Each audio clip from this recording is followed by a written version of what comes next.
Welcome to the Creative Play and Podcast Network. Join us as we review our favorite RPGs, collectible card games, MMOs, video games, PC games, and bring up interesting topics and things that we'd like to share with everyone.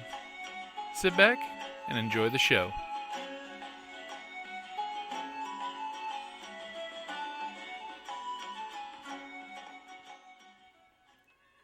Hi, this is Kelly, aka Trixie from Ragnarok and Roll, assigned to Ragnarok Story, and Tilda Wimblewick from D&D Journey of the 5th Edition.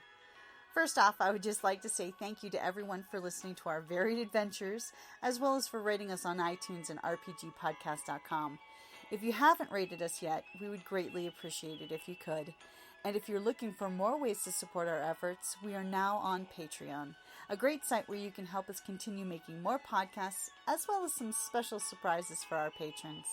If you can, please look us up at www.patreon.com/cppn. Every little bit helps. And again, thank you for listening. Welcome back to the Creative Play and Podcast. This is Jim. So, RPG a Day 2015. The favorite house rule. Well, this is one of the oldest house rules, I think, and I'd still have to say it's the favoriteest house rule I have. Is the rule number 1. The GM is always right. It's a little bit selfish of me, I'm sure, but it is one of those situations when you have two people coming up to a conversation and they can't see straight between the two of them.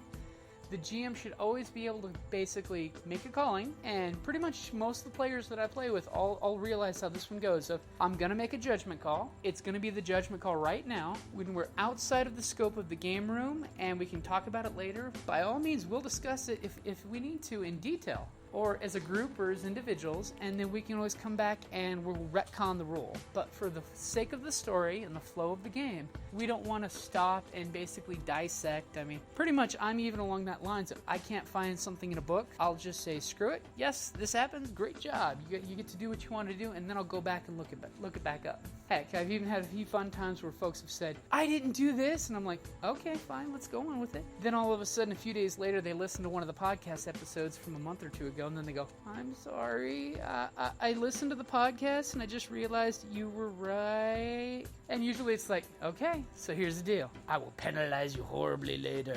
But until then, you won't know it's coming. Which is kind of a joke. Basically just means that some creature, whenever at a crossroad of, which one of you five will it attack? This is my moment to say you will be getting attacked regardless. And of course, fun stuff happens when that happens. So just remember, favorite house rule? Trust the GM. You're letting him run your game for you. Know the GM will not screw you over because, for 99% of the time, GM is not trying to be a dick. He will not dick you over on a call.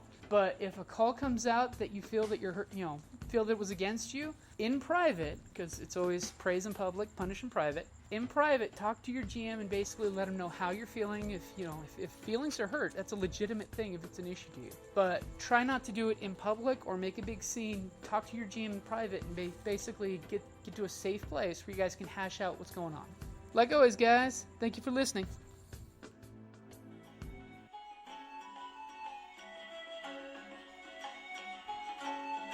Thank you for listening to the Creative Play and Podcast Network.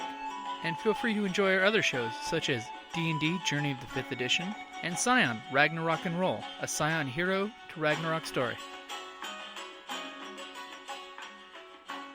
Thank you for listening.